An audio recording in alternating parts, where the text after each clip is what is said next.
اگر اس کائنات میں کسی چیز کو حق اور حقیقت کہا جائے تو وہ نبی کریم کی ذات اور ان کی محبت اور ان کا عشق ہے۔ اگر یہ نہ ہو تو کائنات میں کچھ بھی نہیں ہے۔ جتنے بھی کائنات کے رنگ ہیں وہ اس ہستی کی صفات اور ان کی خصوصیات کی وجہ سے۔ عشق کس چیز سے انسان کرتا ہے؟ جس میں کسی کمال کو اپنے انتہا پر پاتا ہے۔ نبی کریم صلی اللہ علیہ وآلہ وسلم ان تمام صفات کے حوالے سے اس معراج پر ہیں کہ جو بھی معرفت حاصل کرے گا، جو بھی دیکھے گا، جو بھی ان کی ذات کا مشاہدہ کرے گا، وہ اس ذات میں، ان صفات میں اپنے آپ کو گم پائے گا۔ اس لیے نبی کریم کے اصحاب کے حوالے سے بعض روایات ہمیں بتاتی ہیں کہ بعض لوگ آتے تھے نبی کریم کی بارگاہ میں بیٹھتے تھے، واپس چلے جاتے تھے، جب دوبارہ آتے تھے تو سوال کرتے تھے، یا رسول اللہ ہم کہیں منافق تو نہیں ہیں؟ اللہ اکبر۔ پوچھتے کیوں؟ جواب ملتا کہ ہم آپ کی بارگاہ میں بیٹھتے ہیں تو ہماری دنیا بدل جاتی ہے، جب باہر جاتے ہیں تو وہی تاریکی دوبارہ لوٹ کر آتی ہے۔ تو یہ جو اندر اور باہر کی تفریق اور فرق ہے، یہ ہمیں پریشان کرتا ہے کہ کہیں ہم منافق تو نہیں ہیں۔ فرماتے نہیں، یہ میری ذات کی تاثیر ہے۔ سبحان اللہ۔ اگر میری محفل میں تم بیٹھو گے تو پاک ہو جاؤ گے، اگر اس کے اثرات باہر محفوظ رکھو گے تو پاک رہو گے، لیکن اگر باہر تم ان اثرات کو محفوظ نہ رکھو، دوبارہ ابلیس تمہارے اندر آئے گا اور تمہیں پہلے کی طرح سے کر دے گا۔ حقیقت یہ ہے کہ نبی کریم صلی اللہ علیہ وآلہ وسلم کا عشق ان کی انہی صفات کی وجہ سے ہر موجود اپنے آپ میں محسوس کرتا ہے۔ تمام کائنات میں موجود موجودات کی میں بات کر رہا ہوں۔ انسان کو اللہ تبارک و تعالیٰ نے عقل دے کر بھیجا ہے کہ اس عقل کے ذریعے سے، دانش کے ذریعے سے، تدبر اور تفکر کے ذریعے سے اس مقام کو سمجھو تاکہ اس سے عشق کر سکو۔ نبی کریم کی یہ محبت کیسی محبت ہے اور کیوں کر انسان کو متاثر کرتی ہے؟ آپ دیکھیں، ایک واقعہ ہے بڑا ہی عجیب ہے۔ انسان واقعی اشک شوق، محبت کے آنسو اپنی آنکھوں سے جاری کرنے پر مجبور ہو جاتا ہے۔ آپ مدینہ تشریف لائے۔ مدینہ اس وقت ایک چھوٹا سا قریہ تھا، 1000 گھر ہوں گے، زیادہ سے 1000 بندے ہوں گے، ارد گرد مختلف آبادیاں تھیں، گاؤں تھے، دیہات تھے۔ جب نبی کریم تشریف لائے، مسجد کی بنا رکھی اور اس کے بعد نماز کا سلسلہ شروع ہوا، ایک مختصر سی جماعت تھی مسلمانوں کی، تو وہ جو ارد گرد کے لوگ تھے، جن میں یہودی بھی تھے، مسیحی بھی تھے، مشرکین بھی تھے، وہ بڑے پریشان تھے کہ بھئی ایک نیا دین آیا اور نئی شخصیت۔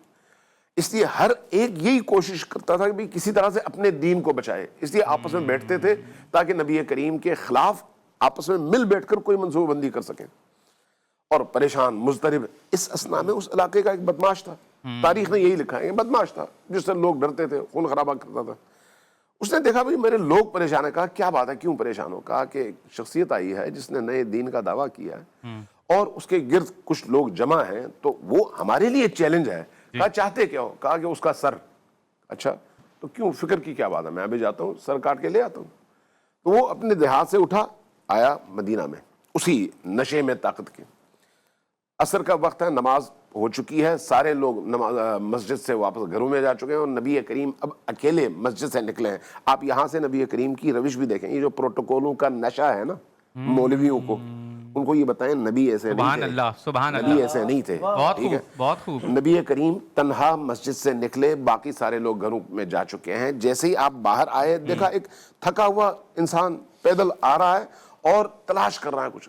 قریب گئے، پوچھا کیا بات ہے، کیا تلاش کر رہے ہو، تھکے ہوئے ہو؟ کہا کہ میں محمد کو تلاش کر رہا ہوں۔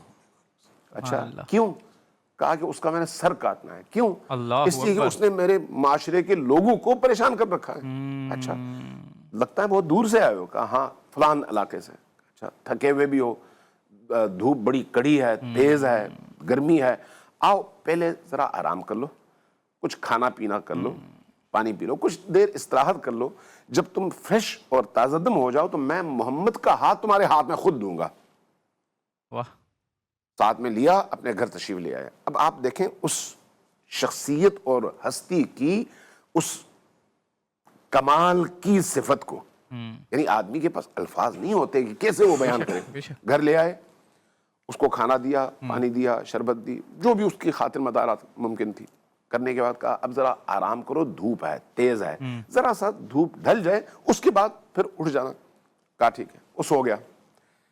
کچھ دیر بعد نبی کریم نے دیکھا کہ دھوپ آہستہ آہستہ اس کی طرف بڑھ رہی ہے، کیونکہ دھوپ جب سورج حرکت کرتا ہے تو اپنی جگہ چینج کرتا ہے.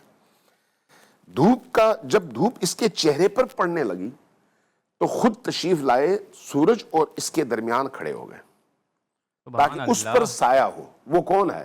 ایک مشرک، قاتل، قتل کی نیت سے آیا ہوا ہے، علاقے کا بدماش، اور نیت بھی اس کی انتہائی نجس نیت. آئے، درمیان میں کھڑے ہو گئے. اب روایت یہ ہے کہ نبی کریم کے چہرے سے، سر اقدس سے پسینہ بہتا چلا جا رہا ہے، آپ کا بدن تر ہو چکا ہے، لیکن وہ شخص آپ کے سائے میں آرام سے سویا ہوا ہے. کچھ دیر بعد آپ کے چہرے سے پسینے کے کچھ قطرے گرے اس شخص کے چہرے پر.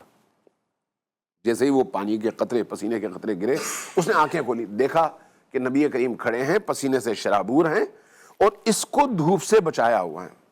فوراً اٹھا، کمال ہے. ہاتھ پکڑے اور کہا کہ آپ نے جو خدمت میری کی ہے، ایسی خدمت کبھی میری ماں نے نہیں کی.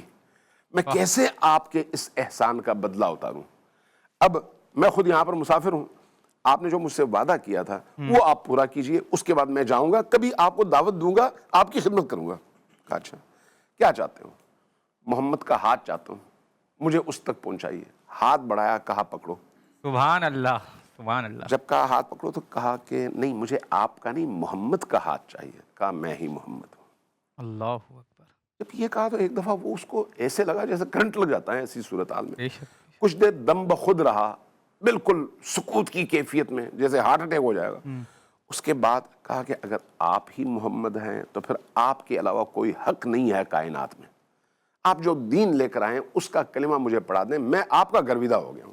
سبحان پہ گرا، اللہ، مسلمان سبحان ہو گیا. اللہ.